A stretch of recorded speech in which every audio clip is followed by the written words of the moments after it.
Hello, everyone. This is Houston Trong, and welcome to the Trading Perspective Show.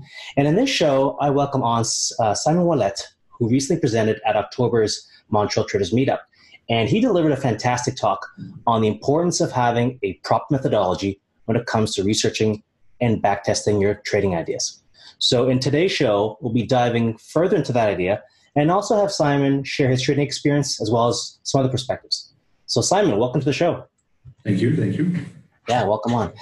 So why don't we get started from the top and get folks kind of up to date with who you are and how you got into trading. So I know you started your career as a software engineer. So can you tell us your story? How did you get into trading and how did you progress from developing software to maybe to the trading space? Yeah. Okay. So I always pretty much had a curiosity about finance. I don't know if I think it was the quants. So something about the fact of applying algorithms and math to finance has always fascinated me. So I've always been a bit curious about it. And I think my first experience in this was about 12 years ago, where I started using neural networks. And I was trying to forecast the next day return of the Google stock. And so that was before the whole deep learning thing, before AI was hyped like it is right now. Back then, it was considered like a hopeless field, essentially. So I had pretty good predictive accuracy. I had something like 60% accuracy. But back then, with my experience, I felt that this was really weak because in most fields, 60% predictive accuracy, which is not much above the chance of 50%, right? In most fields, it's pretty weak. But what I realize now is that was actually very tradable. Yeah. But of course, now these things don't work anymore because everybody has access to it. Everybody knows about it. So things that worked 12 years ago, they don't work anymore. Yeah, I think you're right. In school, that would only give you about a C, but you're right. In trading, anything above 50% is something to be researched further, right? Yeah, well, 51% is beating the market, right? If you have even the slightest edge, that's something good. Yeah, exactly. So so that was my first amateur playing around with financial markets, and then eventually I had an opportunity to work at Bloomberg in New York. So that was about 8 years ago. This is where my interest in finance got more serious, I would say, because now I was surrounded by it. And ironically, I would say that this is where I decided that I did not want to be a developer anymore. I wanted to be more in finance. And the dream was to become a quant. But of course, I guess the more realistic approach at that time was to look for a job as maybe a quantitative developer. So somebody who implements the models that are built by the quants, right? So I started looking for jobs in hedge funds and things like that. But I quickly realized that I was blocked by the fact that I don't have an advanced degree. I only have a bachelor's degree, and at least in that field, like hedge funds, they'll just throw your resume in the garbage if you don't have like a PhD from MIT or something like that. So after that, I realized, well, there's a middle point. There's data science, which is more accessible to computer scientists. So maybe I'll try to gradually reorient myself towards that. So I started having jobs that are closer and closer to that field. And I think that the critical points that allow me to cross over to being really a trader in a professional sense. So during all that time, I was kind of also trading in an amateur way, like with my own money, just kind of as a hobby. But what really was the critical point was when I started my startup called Data Analytics.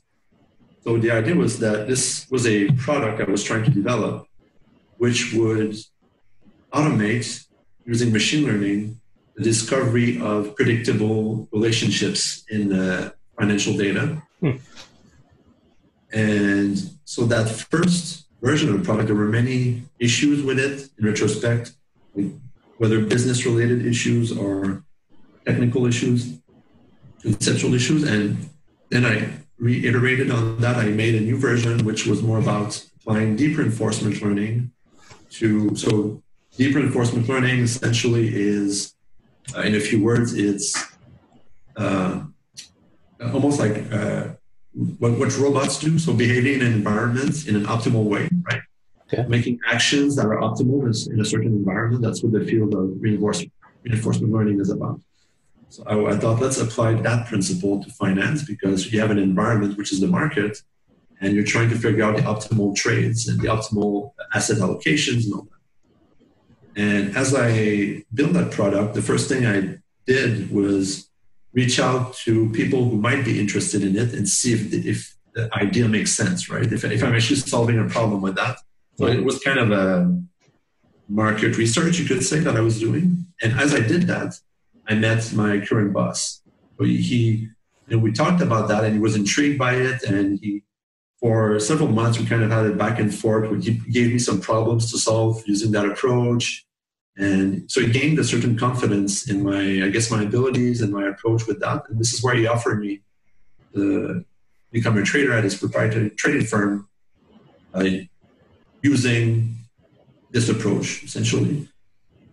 So I took that opportunity because, anyways, as he pointed out to me, there aren't too many quantitative firms in Canada. So building a product for those guys, you're only going to sell it at most about five people. So it's a super lucrative business anyway. So I thought, very niche, huh? Let's get into trading instead, right? So yeah, this is how I got into trading, essentially.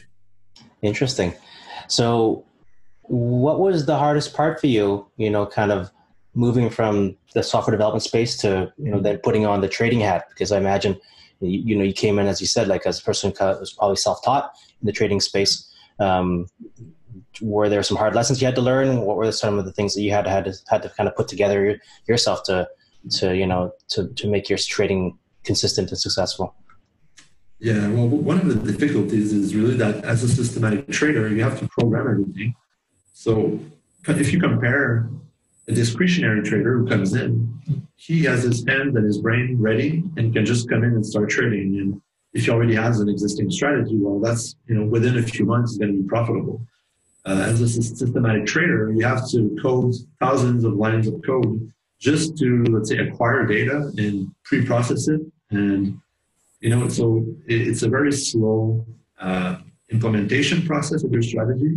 And then when you realize whatever the issues are with your strategy, you need to come up with a second version or an improvement. There's a lot of programming effort involved in that. So for a systematic trader, the process is much slower in terms of adapting your strategy, because there's always this infrastructure you need to update with it. And that was kind of a difficulty. The other difficulty is essentially what we were talking about before we started the podcast, is the fact that there's this hidden window or unobservable window of time, or not a window of time, but a pace at which the environment in finance changes. And you need to adapt at that pace. You need to figure out what that pace is and adapt your strategy parameters, your estimation of whether a strategy works or not. So in other words, let's say that I started a trading strategy, I start using it, and it works for a month, 2 months, and then for a week it doesn't work.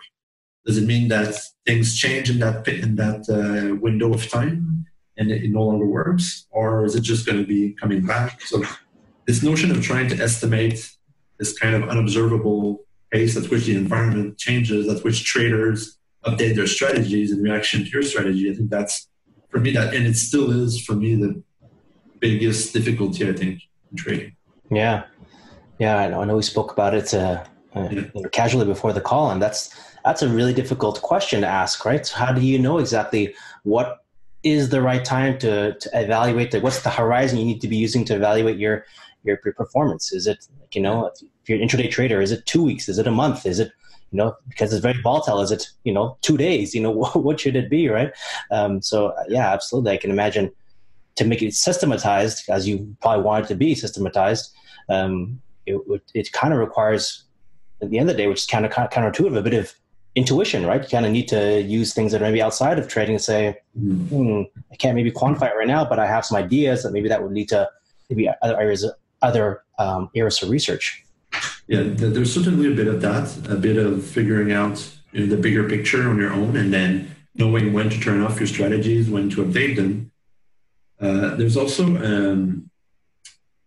a kind of, what I think is a kind of a partial solution. So those who are using a more systematic and quantitative approach is, I think it's found in the stochastic volatility models. So stochastic volatility models, what they do is they try to account for the fact in real time that volatility changes from one instant of time to the next. It can be different. So there are ways in mathematical model to kind of leave a placeholder for something that can stochastically change with time, and then it allows you to reevaluate those other variables that don't change necessarily as fast in a more accurate way. So that's a more technical discussion, but I think that stochastic volatility models are the start, or were the start of something that might answer that question in part. But as far as I know, there's no like complete final answer to that. Obviously, it might never be any. It's an open problem. Yeah. So maybe we can give some more details to the listeners.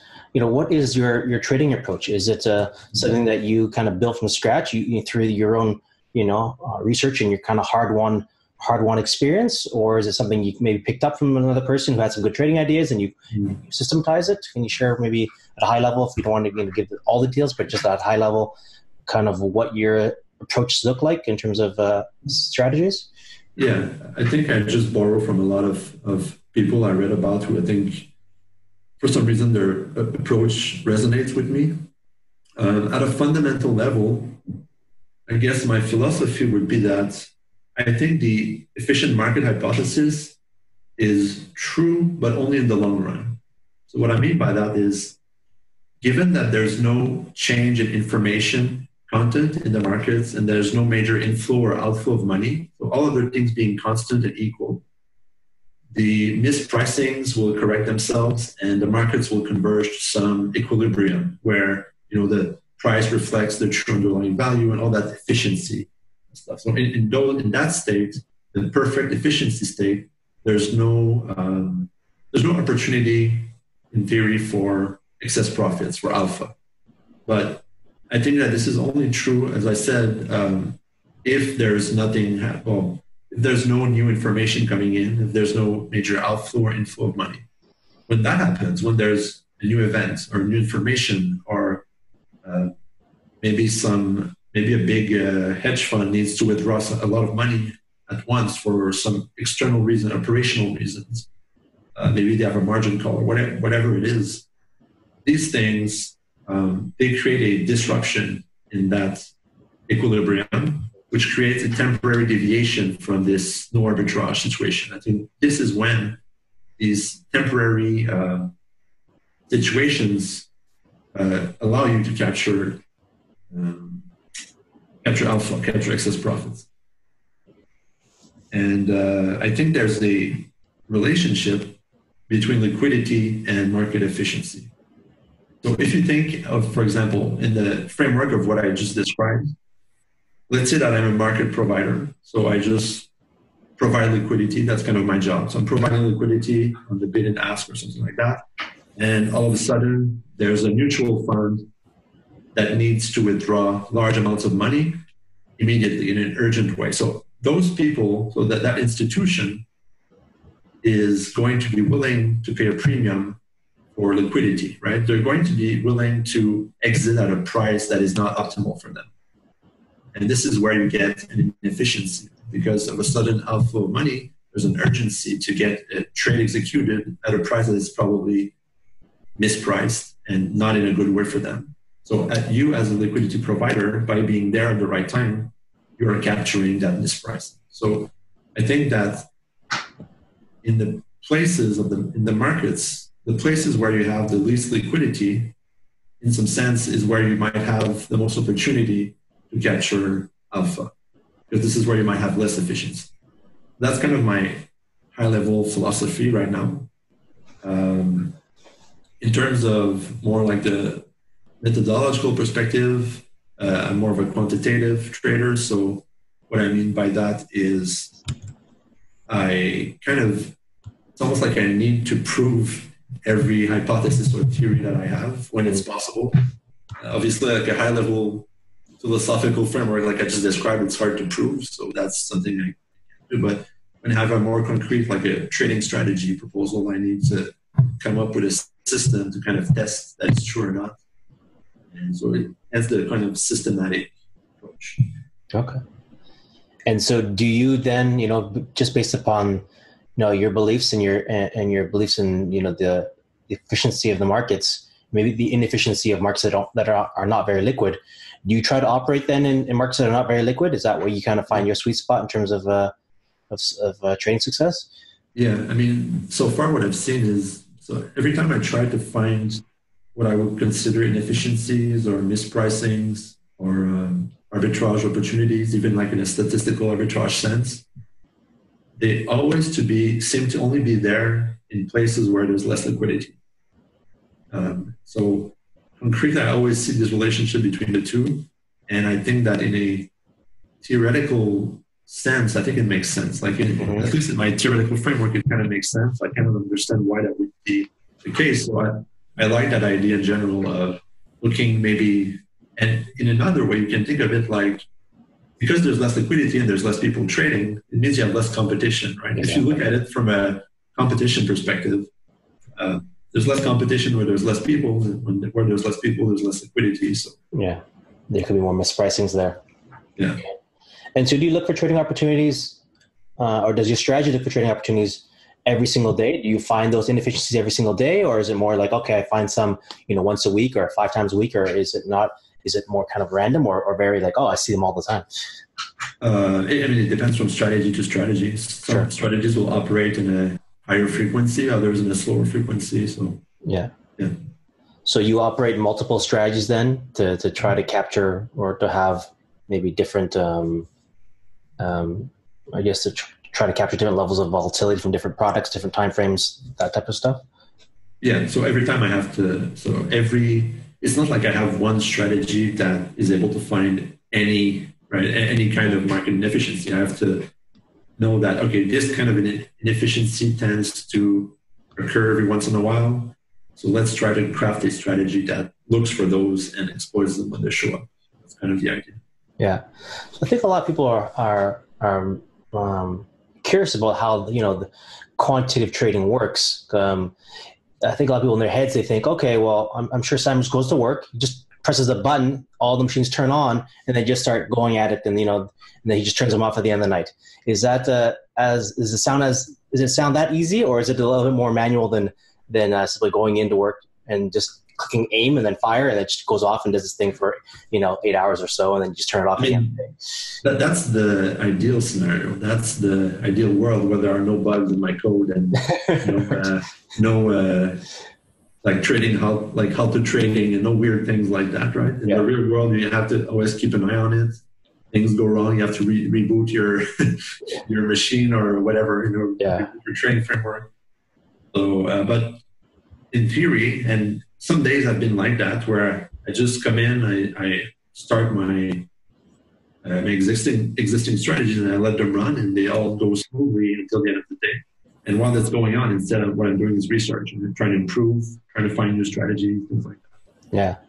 Do you always trade the same basket of instruments, or are you constantly, researching and looking for maybe, stocks or instruments that are mispriced or, have certain characteristics that may be interesting for your strategy?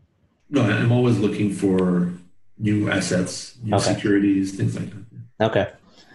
Can you share, do you have, does your strategies go after a universe of 10 stocks? Is it 100 stocks? Is it a really big universe or a smaller universe? Well, the thing is that right now I have to, with the infrastructure we have, I have to kind of discover myself through historical data and manual testing, manual analysis, which securities have some interesting mispricings, let's say, that I would like to capture. So we don't really have the infrastructure to kind of automatically scan an entire universe at once. Okay. And do you trade Canadian equities? Is it U.S. equities or is it both? U.S., Canadian, futures As well. Okay, cool. So you do have a lot of exposure to a lot of potential instruments and stocks. Yeah, and other people at work, they trade options, they trade currencies. So we basically trade pretty much anything, right? Cool. So, you just talked about having the infrastructure and kind of having the data in place.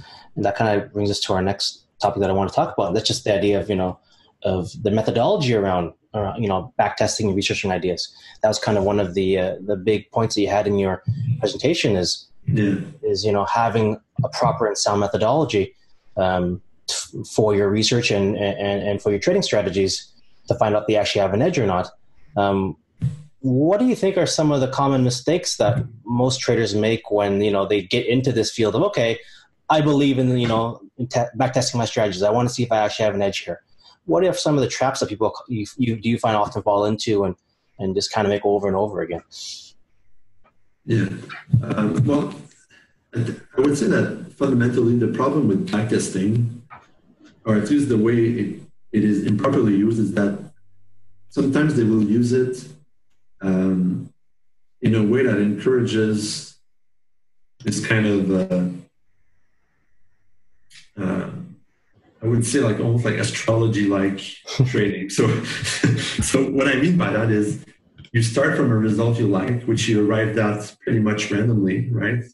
And you work your way backwards and you invent stories to justify. So you get a result, and then you try to understand, why do I have a positive result? Yeah. But the thing is that you haven't gone through a proper way of testing your hypothesis and all that. So the story that you come up with, now you don't have a way to test that the story is correct. So essentially, you have some kind of excuse or some kind of ad hoc story as to why that supposedly explain why you had that good result. And well, this is a bit like those analysts on TV, right? So they hear that there's a market crash or there's a market rally, and then they come up with some kind of story or excuse that might explain why that happened. But nobody really knows, and there's no substance whatsoever to these kinds of claims. Whereas if you do the opposite, instead of starting from the end of some result that you like and inventing a story to justify it, if you start from some story, or what I call an hypothesis, then it's easier to find out if that story is true or not. How you kind of model that, and you test it, you acquire data, test your hypothesis on that. And without even getting to a back test, sometimes you can determine using statistical analysis whether that phenomenon is true. If you actually dig into the mechanics of what it is you think this phenomenon is, then if you have the mechanics, you're able to run rigorous tests of whether that's true or not. Yeah. I know one mistake that I made early in my backtesting days was I would just try to grab as many indicators as I could and throw them on a chart, and then just try to optimize it to get the best result possible. Right? Yeah. And if I didn't like the result, then I would just try to optimize even further. And funny enough, it never worked moving forward. When I try to apply that strategy going forward, they never worked.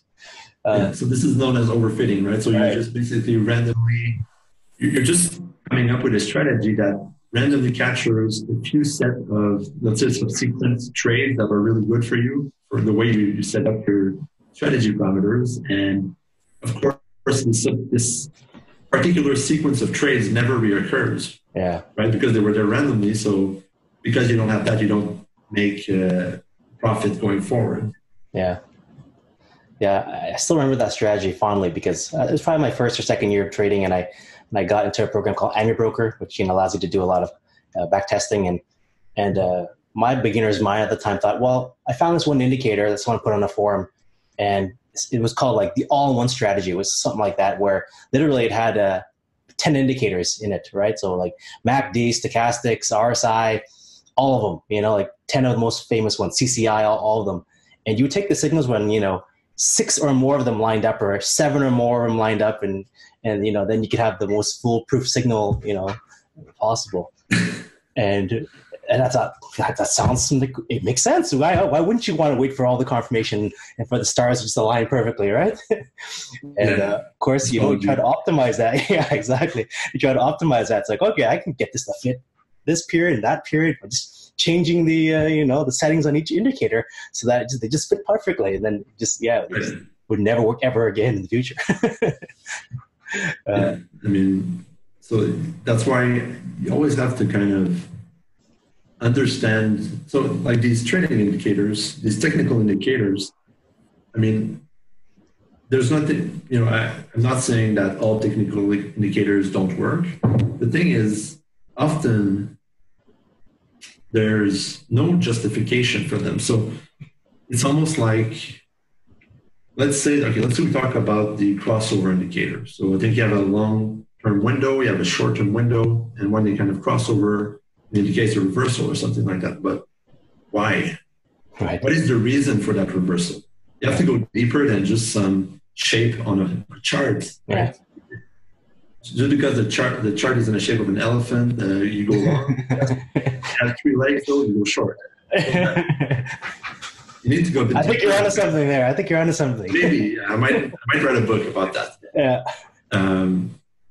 Yeah. So you need to kind of go into some. I like to base my own hypothesis on, let's say, like microstructure, market microstructure, right? So if you don't have a specific understanding of why that indicator is supposed to work, then first of all, you don't know if the condition that make it work on your backtest, if they're going to continue after the backtest. And maybe they will, but so maybe it's, what I mean is maybe you're not overfitting and maybe there's something there. But even in that case, if you don't understand the underlying phenomenon, you don't know when they're going to stop working. Yeah. So you kind of you have to go like as deep as you can into why is this happening? At least like 3 levels of why, I would say. Right? Yeah. Why is this happening? Why are the traders taking that trade? And so forth. Always a great question to ask, right? Why? Yeah. So get into it some more. So what would be, I know we could probably talk for hours about this, but at a high level, what would you say, is a good framework, just like a good methodology for, finding a potential idea and then, testing it to make sure that maybe there's an edge there. So maybe you said in the beginning, maybe you shouldn't start with backtesting, right? So maybe it's more like, all right, does this logically make sense? Is that probably a good place to start and then go from there? Yeah, I mean, I think that's the approach, especially for maybe experienced traders who kind of get the markets at an instinctive level. For them, the easiest thing to do is come up with a hypothesis because they already have probably their hypothesis is more likely to be true because they're experienced traders. In fact, some of them are successful just from gut instinct because they're so good at understanding the markets. But yeah, so you come up with a hypothesis. Now, this hypothesis doesn't necessarily have to be derived from theory. It could be something that you've observed. It could be a technical indicator ultimately. So you observe some pattern on stock charts, and you say, okay, this seems like there might be something there. But as I just said, you have to go deeper into. You have to come up with maybe a why. You start with a hypothesis, and let's say you observe that there's something about the crossover. Now maybe you want to come up with a deeper explanation to that. Maybe it has to do with the spread because there's a wide spread, and maybe what's happening is that there's a mean reversion. I don't want to go too deep because I might end up like revealing my own strategies. So how do I? Or let's take maybe a macro example. So let's say that I don't know. You have something that has to do with currencies, and you know that 2 countries are trading a lot together. Let's say that like the national trade between the 2 import-export is very, very well linked. So maybe their currencies should be very well linked, but you see that sometimes there's a discrepancy between that link. So now you have maybe some macro. Of course, this is making this up and I'm not an economist, so maybe what I'm saying is nonsense, but at least now you have a kind of macroeconomic foundation as to this hypothesis, which makes it much more likely, if you're a good economist, that this hypothesis is true. Yeah. Now you can proceed to testing it, acquiring data and testing it, and you're more likely to get a result that is positive.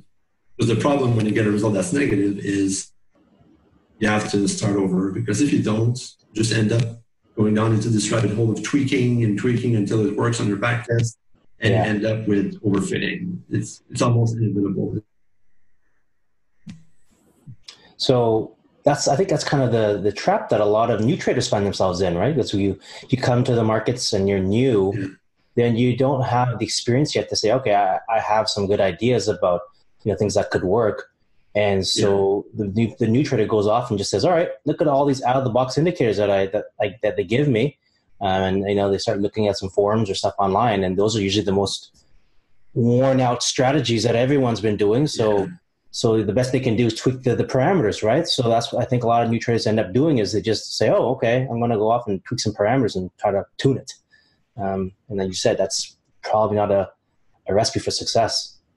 Yeah, I mean, that's the difficulty with being a retail trader. At least if you're a professional trader, even as a newbie, you have experience to professional traders around you.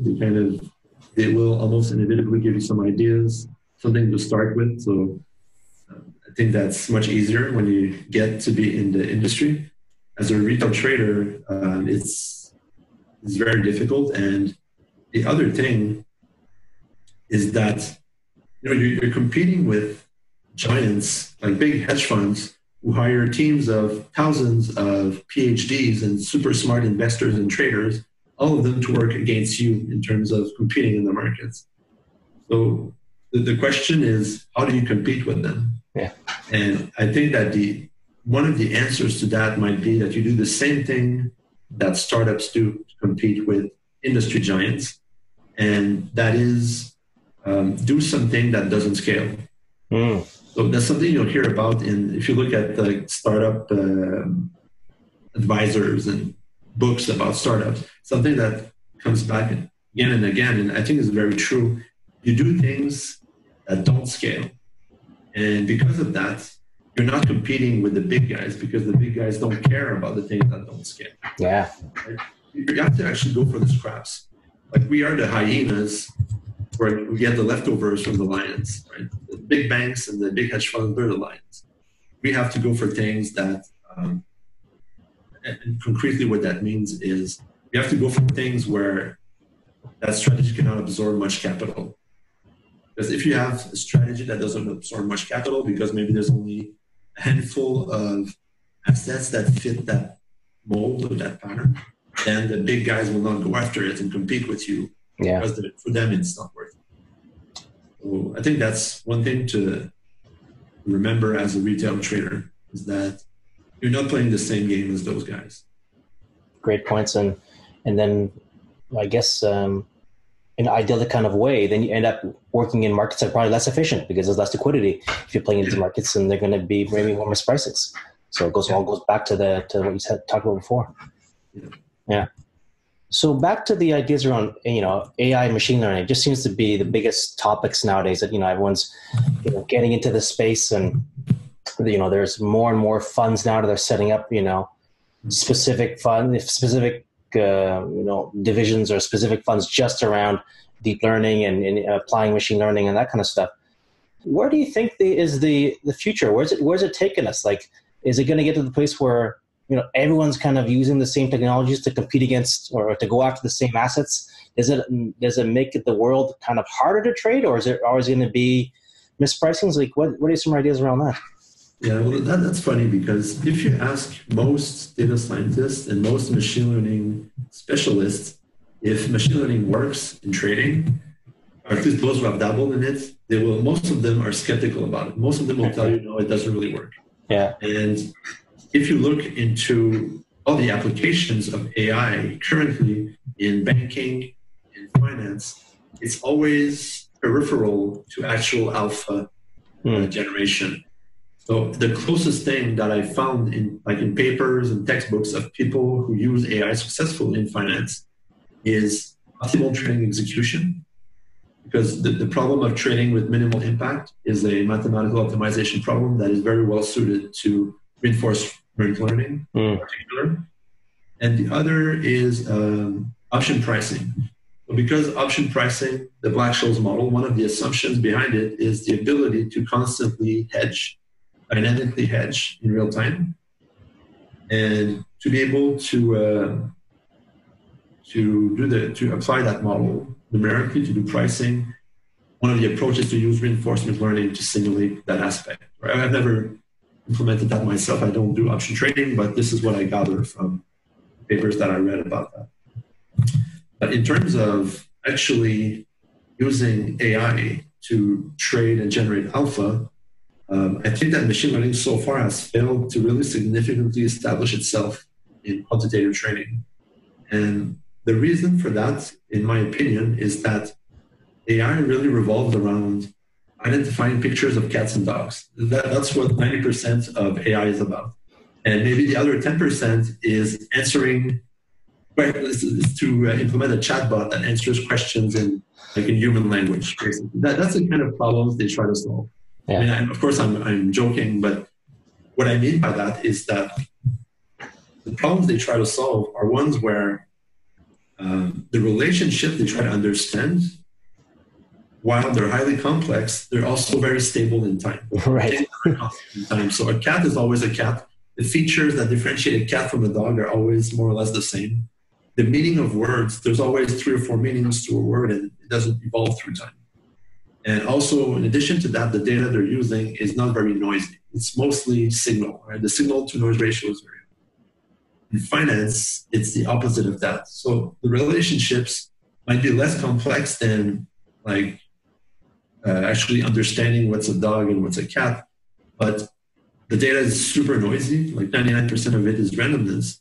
And the relationships that we try to figure out are constantly changing. They evolve dynamically through time. So because of that, the conventional machine learning approaches that we learn at school, that we learn in textbooks, and 90% of the examples that we see online and where people actually learn machine learning, all those things really don't apply. They don't work in finance. This is why a lot of the time, if you ask data scientists, machine learning specialists, if these things work in finance, they'll say they don't. There's only a few, so publicly, there's only a few people who are starting to share tidbits about how do you make these things work in finance. One of those guys is Marcos Lopez de Prado, with his book, Advances in Financial Machine Learning. This book. Thick book. Yeah. So he talks about these things and he advances some solution or some beginnings of solutions, let's say, to these kinds of problems. There's a Thomas Wiki of Quantopian, who has a blog, and he also develops a kind of statistical inference framework that's open source. He also is a good communicator of solutions to do statistical inference when things change with time, when relationships are non-stationary. And those go back to, his inspiration, essentially, these approaches, they go back to what I said earlier, the stochastic volatility models. Those are the first models that allowed to account for the fact that some things actually change with time, right? And myself, I'm, of course, on my own trying to discover how to fit those two things together, right? So I think that for machine learning and data science to be successful in trading, there's a lot of work that needs to be done. And a lot of work probably has already been done privately in hedge funds, but of course, we'll really never know about those findings they have because maybe we'll know 10 years later when they get years later, right? So I think that's what's going on right now. People are figuring out how to apply these things to finance, which is a completely different way to apply them, to the point where I think that when this information comes out, there will actually be a new name for that. I think it will become a subfield of finance with a different name. because it's so different that, yeah. Yeah, it makes me think about like what you said at one of your meetups. I went to one of your meetups, so it was a couple months ago, and you said that maybe, the data science that's done in finance needs to have a different name. I think you had talked about that a bit. Maybe you share your ideas around that just a little bit. The difference between like Bayesian, using Bayesian types of analysis versus your traditional kind of, clear cut. So the conventional data science has the problems I mentioned, and traditional quantitative finance has actually solved those problems, because they, even since like 1973 or something like that, they started using these non-stationary variables. But the problem is that, in my opinion at least, with that field, the way it evolved is that it's very disconnected from all the advances in inferring from data that data science has, that machine learning has. The ability to do like reinforcement learning, like having automated intelligence, optimal action in an environment that is learned in a kind of dynamic way. All these things that data science brings, quantitative finance is lacking, but it brings the problem that finance has been plagued with for a while, the non-stationary aspect of things. So I think that it's necessary to merge those two things. And for me, the name that I propose, that I personally call this, is stochastic data science, because stochastic calculus is really the name for all the quantitative finance modeling that they do. And data science, of course, is data science. So I personally call that stochastic data science. Better trademark that before someone. Marcos Lopez de Prado, in his book, he actually says, he makes a case for calling it financial machine learning. He says that he also believes that there should be a separate name for it. He calls it financial machine learning. Interesting. So, who has kind of like, if someone's interested in, in pursuing this field, they maybe they're trading right now, but this idea of quantifying the strategies and being maybe applying some of these data science methodologies to the trading is interesting. What are some resources where would you point people? Marcos being a person who has a great book there. You mentioned Quantopian. Any other resources out there that you recommend, that you use? Depends. Are we talking about someone who would know programming already, or are we talking somebody who's starting from the beginning? Yeah, let's say someone's already programming. Yeah. Okay, somebody who already knows like Python programming, I would recommend. Actually, let's go there. So, what would be some of the requirements to get into? So you need to be able to code Python, right? So that's kind of like the main. Coding in general, Python tends to be probably the language that is the most used in the quantitative world, because the community around it is so developed. So it's easier to, like, almost all algorithms you can think of, or all models you can think of, are already implemented, so that it's easier to use. So Python is probably the first one you should learn if you're going to learn coding for that purpose. Yeah. You need to know that. I think you need to understand at least some basic statistics. I think it's really important. Probabilities and statistics. It's boring, but it's really important. Basically, do anything really scientific, like any kind of scientific methodology, you'll have to use at least some degree of statistics. I think that if you want to get into statistics, maybe the Bayesian approach is probably more useful to finance. It fits better in some ways. If you already know Python, you already know a bit of statistics, and you want to get more hands-on, I would recommend the framework PyMC3. So PYMC3. This is it's a Bayesian statistical inference framework. So from there, you can start actually modeling data. I use that quite a bit. It's open source, it's free. So yeah, I think those are the good starting points for that. Cool.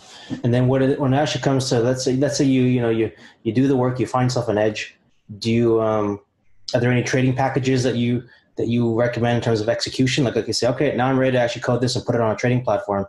Do you have any ideas around trading platforms that are good for? The thing is, that depends. I think that depends too much on your broker. Yeah. And in my case, there's a trading platform at work, so I just go through their system. Okay. It's very contextual, so it's hard to recommend anything with that. Yeah. Especially for Canadians, we have definitely different options than Americans too, unfortunately. So,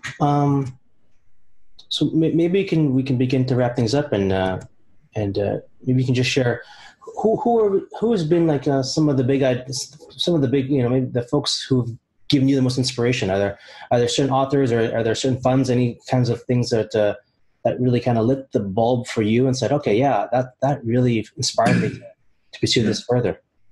Well, at the risk of repeating myself, so there's, of course, Marcos Lopez de Prado is one of those. And the idea for me, one of his main ideas that really was an epiphany for me, is he shows very well how easy it is to overfit backtest. So a lot of the topics I discussed in the presentation I made last week are very much inspired from him.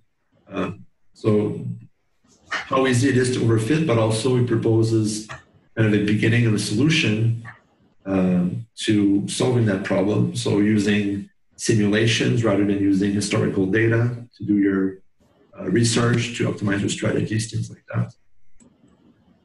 And the other person is Thomas Wiki from Quantitative, which I mentioned. But for him, what he contributed to my trading is really this aspect. So it's more technical, but it's this aspect of how do you incorporate non-stationary variables, time-varying relationships in your models in ways that allow you to better apply machine learning and data science to environments like finance where everything changes constantly. Other than that, well, I think that my boss actually, he contributed something to me, which is really that notion that I discussed, which is that we are like hyenas, right? Grabbing the leftovers from the lion. So we should focus on the non-scalable things. We should focus on things that don't necessarily absorb as much capital, because in those places, this is where you'll find the inefficiencies. And this is where you can at least start building something, right? And then maybe graduate to the next level of baby lion and maybe getting into more competitive spaces or whatever. Yeah, that's a fantastic nugget. It's a great takeaway. So any other final recommendations around books or resources that you might have on your... Well, there's my blog. Sure. Yes, there's your blog. Go ahead. Where can people find you, Simon, if they want to read more about your writings and find out more about you? Yeah, so www.patreon.com/stochastic or myname.com. So they both point to the same place, but I think that some people have a trouble with my name, so I give it the second. 2 L's, 2 E, 2 L's, 2 T's, right? Yeah, 2 L's, 2 T's, or patreon.com/stochastic. So that's my blog. So from there, a lot of these ideas, I post about them, and I also post my talks after I make them usually. So cool, and I'll make sure I linked to those resources with the show notes here, and. If people want to see you, I'll just pitch, your meetup for a quick second. Simon does do I think it's monthly, right? You do a monthly meetup here in Montreal? Yeah, pretty much. I mean, I try to do every 3 weeks. Yeah. But yeah, usually it's about a month, every month. Yeah, the Quantitative Trading Meetup. So if, you have a bent for this type of these types of discussions, and you want to, see Simon break out his Python editor and blast out some code, then highly recommend going to that and hearing Simon speak and engaging with the community there. So Simon, thanks a lot for your time today. It was really fun to catch up, and again, thanks for being on being on this show and being part of the meetup last week. Great, thank you. Thank you very much, man. Take care.